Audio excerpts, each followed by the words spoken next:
అందరికీ నమస్కారం అండి. కొంతమంది అడుగుతున్నారు, అక్క అంగన్వాడీ జాబ్ గవర్నమెంట్ జాబేనా కాదా? అలాగే మినీ అంగన్వాడీ వర్కర్స్ అంటే ఎవరు? అంగన్వాడీ టీచర్‌కి జీతం ఎంతొస్తుంది? మరియు హెల్పర్‌కి జీతం ఎంతొస్తది? అనైతే డౌట్ ఉండి కొంతమంది కామెంట్ పెట్టారు. వాళ్ళ కోసం నేనైతే క్లియర్ చేస్తానండి. ఫస్ట్ ఆఫ్ ఆల్ మాది అంగన్వాడీ అనేది గవర్నమెంట్ జాబ్ కాదండి. ఎందుకనంటే ఫస్ట్‌లో ఇది కాంట్రాక్ట్ బేసిక్ మీద తీసుకున్నారు.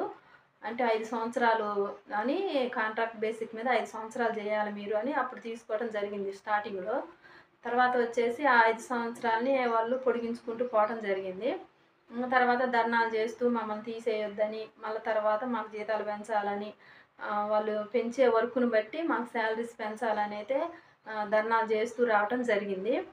అయితే పనికి తగ్గ వేతనం అని మామూలుగా కొంచెం పెంచుకుంటూ అయితే వచ్చారు గానీ, పర్మనెంట్ శాలరీ కాదండి ఇది. కాంట్రాక్ట్ బేసిక్ మీద తీసుకున్నారు గాబట్టి, ఈ జాబులనేవి పర్మనెంట్ గాదు. వచ్చేది గూడా జీతం గాదన్నట్టు. మాకిచ్చేది జీతమైతే కాదసలు. అంటే అది గౌరవ వేతనం అని ఇచ్చారు ఫస్ట్‌లో. ఇప్పటికైనా గౌరవ వేతనమే మాకిచ్చేది. అంటే అంగన్వాడీ టీచర్‌కైనా, హెల్పర్‌కైనా గౌరవ వేతనం అని వాళ్ళు ఇయ్యటం జరుగుతుంది. అంతేగాని మీకు జీతం అనేది చేయట్లేదు. జీతం రావాలంటే పర్మనెంట్ స్కేల్ ఉండాలి. అది పర్మనెంట్ జాబ్ వాళ్ళకే వస్తుంది. పర్మనెంట్ జాబ్ అంటే కనీస వేతనమే 19,000 అంటే అప్పుడు 19,000 ఇప్పుడు 26,000 కనీస వేతనం ఉంటేనే అది జీతం కిందొచ్చిద్ది. కాపోతే మా జీతం గాదు గాబట్టి రూ. 13,560 టీచర్‌కొస్తుంది శాలరీ మాకు. మన తెలంగాణ అంగన్వాడీ టీచర్‌కొచ్చేసి రూ. 13,560 వస్తుంది. అలాగే హెల్పర్‌కొచ్చేసి 7,800 అనేది జీతం. ఆహ్, గౌరవ వేతనం అనేది హెల్పర్‌కు ఇస్తున్నారు. అయితే మినీ అంగన్వాడీ అంటే ఎవరక్కా అని అడిగారు ఇద్దరు.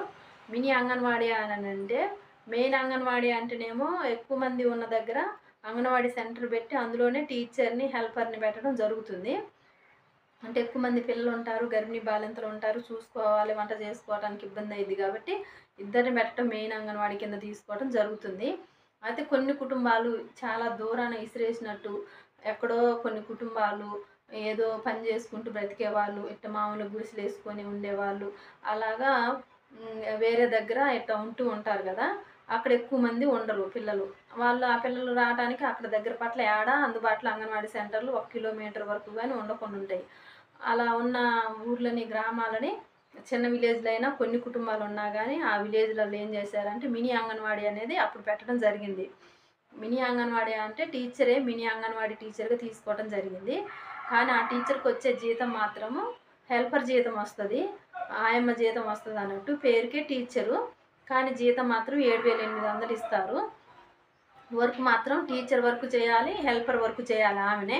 అంటే పిల్లలకి ఫుడ్ వండి పెట్టుకోవాలి, గర్భిణీ బాలింతలకి, పిల్లలకి ఫుడ్ వండి పెట్టుకోవాలి తను. అలాగే మళ్ళీ మీటింగ్స్ ఉన్నప్పుడు మీటింగ్స్‌కి అటెండ్ అవ్వాల్సి ఉంటుంది.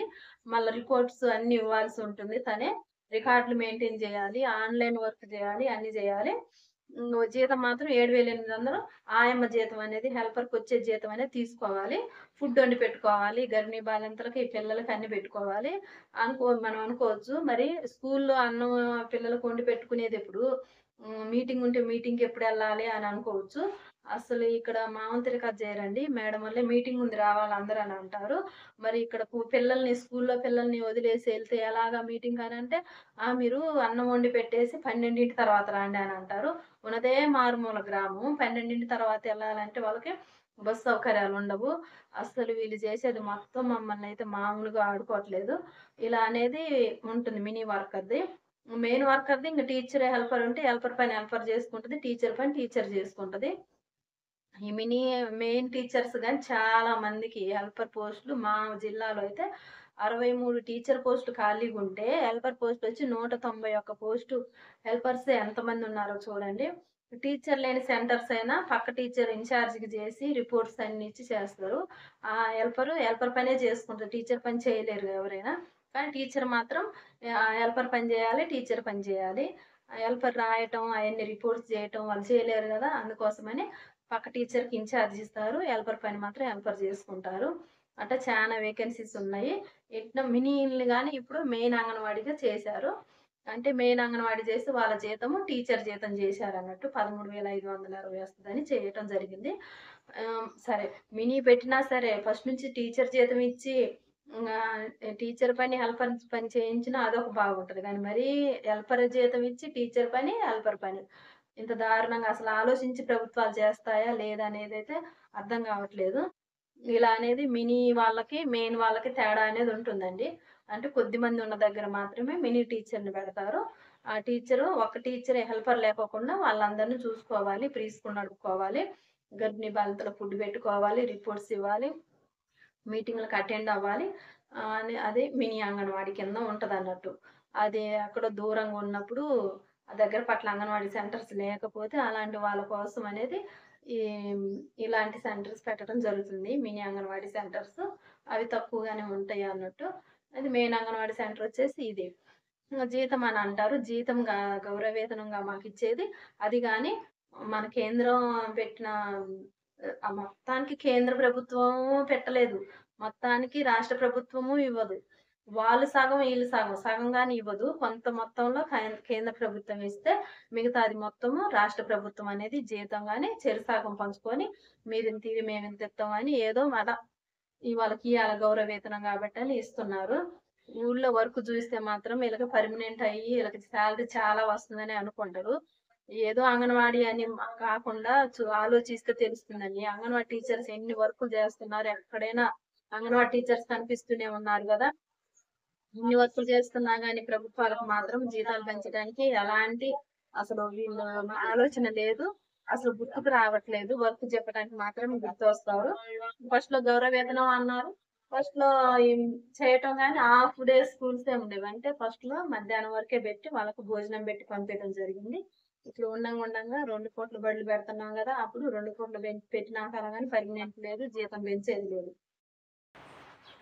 ఈ రోజుల్లో మిరపకాయలకు పోతే వస్తున్నాయండి. రోజుకు రూ. 400 అట్లా లెక్కేసుకున్న 12,000 వస్తున్నాయి. అలాంటిది హెల్పర్‌కి 7,800 ఇచ్చి చేయమంటే అది చేయటం గాని, వంట చేసి పెట్టి ఎళ్ళిపోవటం అది మాత్రం గాదు గదా! వాళ్ళు పిల్లల్ని చూసుకోవాలంటే, చిన్న పిల్లల్ని చూసుకోవాలంటే చాలా ఇబ్బందయితది.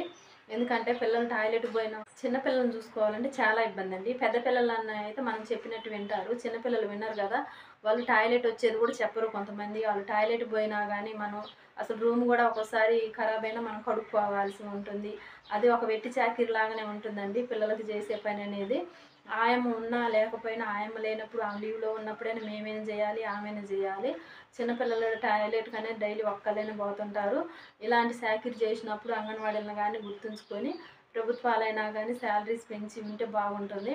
ఇప్పుడు చాలామంది పోస్టులకి అప్లై చేసుకోవాలంటే శాలరీ మరింతే ఉండుంటది. వీళ్ళకి బానే వస్తుందనైతే అనుకుంటారు గదా! అందుకోసమనే నేనైతే ఈ వీడియో చేస్తున్నానండి. ఇది శాలరీ అనేది రూ. 13,560 టీచర్‌కి. హెల్పర్‌కొచ్చి 7,800 జీతం ఉండాలి. 9 గంటల నుంచి సాయంత్రం 4 గంటల వరకు అంగన్వాడీ సెంటర్‌లోనే ఉండాలండి.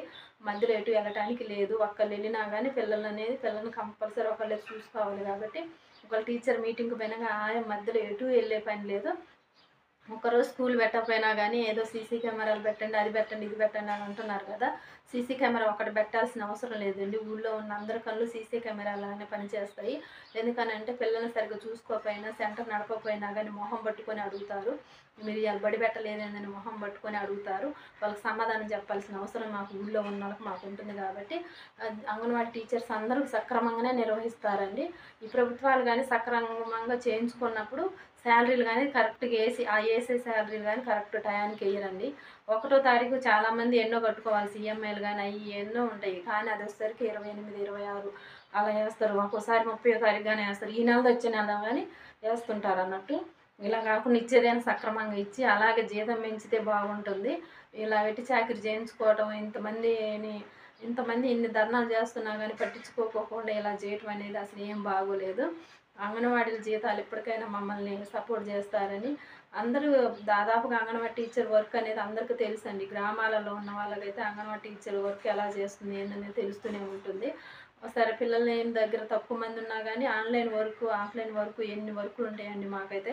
సర్వేలని అన్నీ ఉంటూనే ఉంటాయి. అన్నీ చేస్తూనే ఉంటాం. అన్నీ చెప్తానికైతే అంగన్వాడీ టీచర్ గుర్తొస్తారు గానీ, శాలరీ విషయానికొచ్చేసరికి అంగన్వాడీ టీచర్లు గుర్తురారు. ఏమోలే అన్నట్టు తీసేసినట్టు ప్రభుత్వాల పోకడనేది ఉంటుంది కాబట్టి మమ్మల్ని గుర్తించి ఎప్పటికైనా మా పనిని గుర్తించి మాకు జీతాలు పెంచాలని కోరుకుంటున్నాము. వచ్చే వాళ్ళైనా కొత్త వాళ్ళు ఇంకా చాలామంది వచ్చేవాళ్ళు ఉన్నారు కాబట్టి ఈసారి నోటిఫికేషన్ నుంచి ఎలా తీసుకుంటారు, ఎగ్జామ్ పెడతారో లేదో అనేది తెలుసుకోవాల్సి ఉంటుంది. ఎందుకంటే వీఆర్ఏలకు కానీ ఫస్ట్ ఎగ్జామ్ లేదు, మామూలుగా మమ్మల్ని తీసుకున్నట్టు తీసుకున్నారు. లాస్ట్కి వచ్చిన తర్వాత ఎగ్జామ్ పెట్టి కొంతమందిని తీసుకున్నారు. ఆ తర్వాత వాళ్ళని వీళ్ళందరూ కలిపేసి అయితే పర్మనెంట్ చేయడం జరిగింది.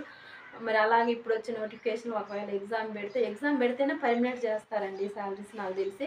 ఎందుకంటే ఎవరైనా ఎగ్జామ్ రాయకోకుండా పర్మనెంట్ జాబ్ అనేది ఇవ్వరు. ఎగ్జామ్ ఉంటేనే పర్మనెంట్ జాబ్ అనేది వస్తుంది. మనం మామూలుగా వచ్చిన దానికి పర్మనెంట్ జాబ్ అనేది అది చేయరు, పే స్కేల్ కూడా ఇవ్వరు. అందుకోసమనే ఇప్పటి నుంచైనా ఒకవేళ ఎగ్జామ్ పెట్టినా కానీ ఇన్ని సంవత్సరాల నుంచి చేస్తున్నందుకైనా గుర్తించి అంగన్వాడీ జాబులు పర్మనెంట్ చేసుకుంటే చాలా యూజ్ ఉంటుందండి. చిన్నపిల్లలు, పనికి పోయే వాళ్ళు, వదిలిపెట్టి వెళ్ళేవాళ్ళు, అంగన్వాడీ బళ్ళు వదిలిపెట్టి వెళ్తారు. చాలా యూజ్ ఉంది వీటి వల్ల. అంగన్వాడీ స్కూల్ వల్ల ఉపయోగాలు ఉన్నాయి కాబట్టి అది గ్రహించి ప్రభుత్వాలు కానీ ఈ మొదటి నుంచే దీన్ని అంగన్వాడీ సెంటర్లు ఇంప్రూవ్ చేసుకుంటూ మమ్మల్ని కానీ శాలరీలు పెంచి పర్మనెంట్ చేస్తే బాగుంటుందని కోరుకుంటున్నానండి. నేను వీడియో చేస్తూనే ఉంటాను. నా ఛానల్ సబ్స్క్రైబ్ చేసుకోండి. మళ్ళీ నోటిఫికేషన్స్ గురించి ఎప్పుడు నోటిఫికేషన్స్ వస్తాయనేది కానీ నేను ఇన్ఫర్మేషన్ మీకు షేర్ చేస్తూ ఉంటాను. ఎలా అప్లై చేసుకోవాలనేది మాకైతే ఆఫీస్ నుంచి ఇన్ఫామ్ చేస్తారు కాబట్టి, ఎందుకంటే మా దగ్గర కానీ ఖాళీ పోస్టులు ఉన్నాయి కాబట్టి మాకు తప్పనిసరిగా మనం చెప్పే న్యూస్ కంటే మాకు మేడం వాళ్ళు డైరెక్ట్ చెప్తారు కాబట్టి మేము ఖచ్చితంగా నేను అదైతే వీడియోలో చేస్తాను. నా ఛానల్ సబ్స్క్రైబ్ చేసుకుంటే మీకు ఆ వీడియో అనేది వస్తుందండి. ఈ వీడియో నచ్చితే లైక్ చేయండి, షేర్ చేయండి. థ్యాంక్ యూ అండి.